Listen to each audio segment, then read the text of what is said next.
You got your kettlebell, and now what are we doing with it? What's important? What movements are we looking at? Blah blah blah. Well, let's take a look. Again, I'm floating as I go. Tier one. I'm just going to call that for shits and giggles, right? So we're going to talk about a single kettlebell, using it dual-handedly. All right. Most people are going to start with a 35-pound kettlebell. All right. If you're, which is 16 kg. Whether you're super strong, never worked out, or have a moderate, I don't know, you're a moderate athlete or something like that. 35 is a perfect place to start to learn how to swing the kettlebell. The kettlebell swing is the basis for multiple movements, especially the top. I call like the top 4 or 5 movements. The swing is imperative to have down. So you learn to swing dual-handedly, and then from there, with a 35, so to speak, then we go into all the other exercises, and there are a lot. Okay, I'm not going to be covering figure eights and shit like that, and maybe we'll get into complexes later. But for right now, we're just looking at straight up some basic movements that you can put into your repertoire, that you're going to want to learn, that you're going to want to apply, so that you can then begin to advance further down this rabbit hole. The swing, the dual-handed swing, is the most important. That's your base movement. The second one, in my opinion, is the high pull. A third movement, which you may or may not agree with me on, would be the American swing. Now, the American swing was, I would say, come out of the CrossFit world. Some people call it a bastardization of the swing. It's 6 and 1/2 dozen the other. I don't mind it at all. I think it has its place. But again, some people would say it's just a bastardized swing, and either one's true. Whatever, you do what you want to do. But that's another type of swing that we'll take a look at. Then we have a non-swinging movement called a true snatch, dual-handed true snatch, goblet squat, bottoms up squat, overhead press with a single kettlebell, half moons with a single kettlebell, lunges with a kettlebell. You can call them squat swings or a swing squat. I'll let you be the judge. And then kind of an arm. It's not really a curl variation, but it is an arm workout movement that I'll show. Not a workout, but a movement. Keeping things simple. Again, there's a lot out there. So let's take a look at some of these movements quite quickly here, so I don't bore you to death. The swing itself, and I'm going to kind of do most everything from the side, so you can kind of see the movement. Again, you can research all this stuff on your own, and I don't in any way profess to be a guru, but I know enough. I've done it enough for enough years. I know what works for me, then I know when I'm screwing up as well.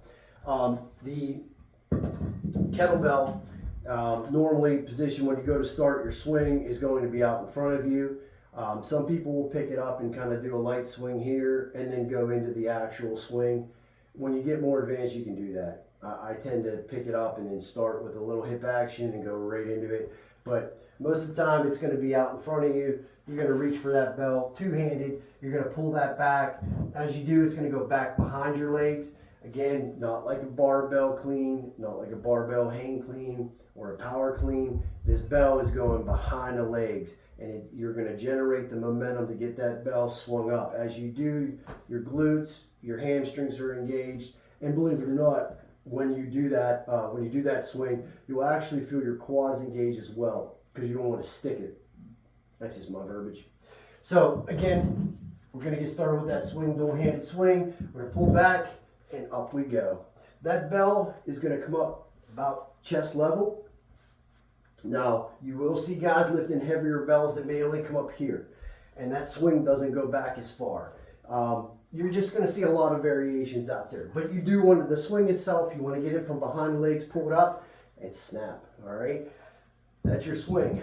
The out of that swing, dual-handed, you're going to work your high pull. The high pull is important because down the road you're going to use your high pull to develop your snatch work. Okay. And the high pull itself is just a good movement as well.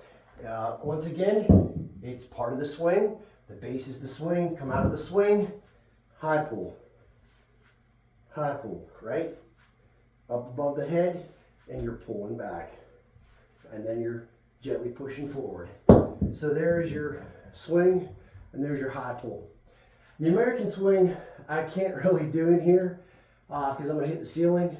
But if I bend my legs, let's just go through it real slow, I guess. I'm going to bend my legs. It's not proper form, but just to give you an idea, I'm pretend I'm a midget, or I'm shorter. I shouldn't say that. But that high pull is going to look like this. You're going to swing that bell, and it's going to come all the way up, back behind your head. Now I'm touching the ceiling.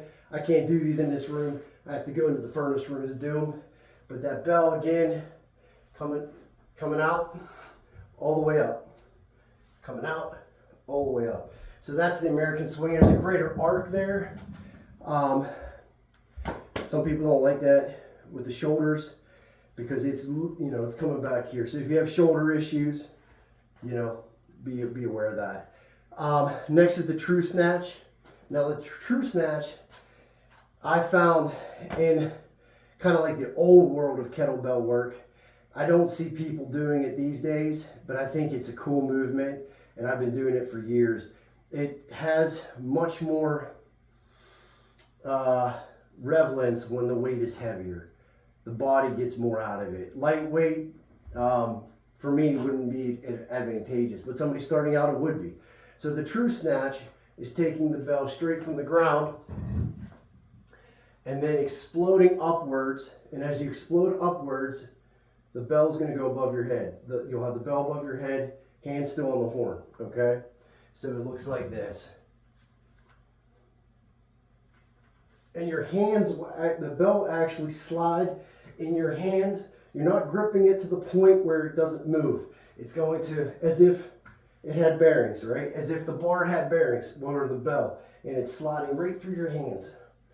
All right? So that is the high pull. All right? Next, apologize, don't have my glasses. True snatch. Now we have two squat variations. You have your goblet squat. Okay? Hands on the horn, on the sides of the horn, and you're going to go into your squat. All right? And up. Okay? Real simple.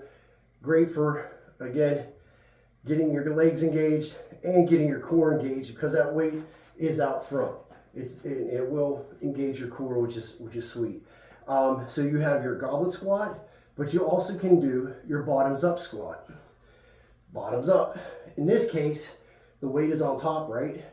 And your hands are kind of forced to stabilize that. The heavier the bell, the more stabilization is necessary, unlike the goblet squat, in my opinion. So if we're going to do this version, you're going to find more forearm engagement, bicep engagement, and you'll even feel the upper chest engaged, which is pretty cool, and your lats.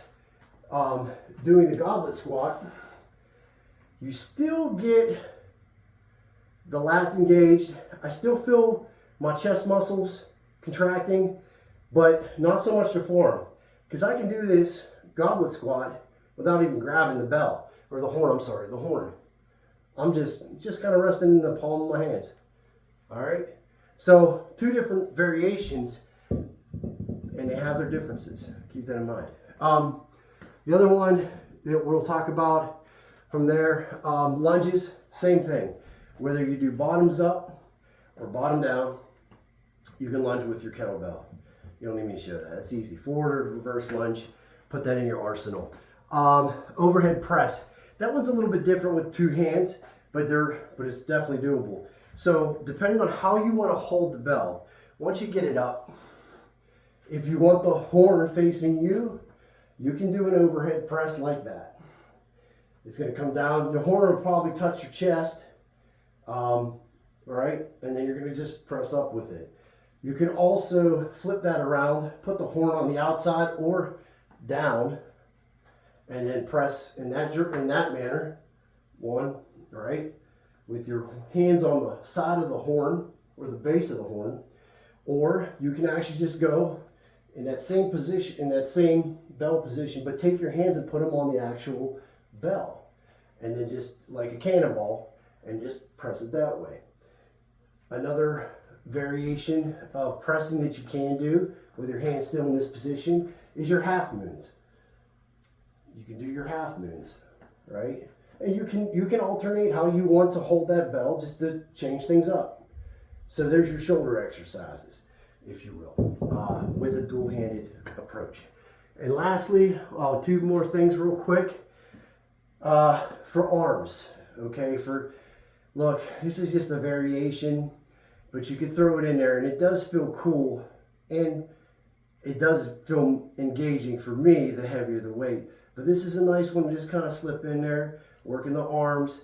This is, you're going to go with the upside down, again, upside down and or bottoms down kind of option. I'm going to start here. And this movement here is a nice forearm, chest, and kind of bicep movement. So it's kind of like some kind of pseudo curl, or I don't know what the hell you want to call it, but it does work. And you can do it like this, if you will, or flip the handle over, go with the horn up, and from the side up. You know, it's up to you, man. Up to you. Whatever you want. Okay. And the last movement I'll show you, and this tier level dual-handed, is what I call a swing squat. Some people might say squat swing. It's 6 1/2 dozen the other. This is a nice movement that will get you gassed, and it's a kind of low to the ground movement. So we'll be utilizing a swing and it's almost like a half squat. It's not like a full squat. You tell me what you think. But I've been doing these for years. And it's pretty cool. So we'll come back with that bell, swing out, squat. Swing out, squat down. Swing out, squat. Swing, squat. Swing, squat. Swing, squat. I like these. These are taxing, and it will get your heart pumping. All right? I'd consider that maybe a little bit more advanced because you got to get coordination with that one. But it's pretty cool. So there's your tier 1 dual-handed exercises that I've picked out to display. Stay tuned for the next level. All right, guys.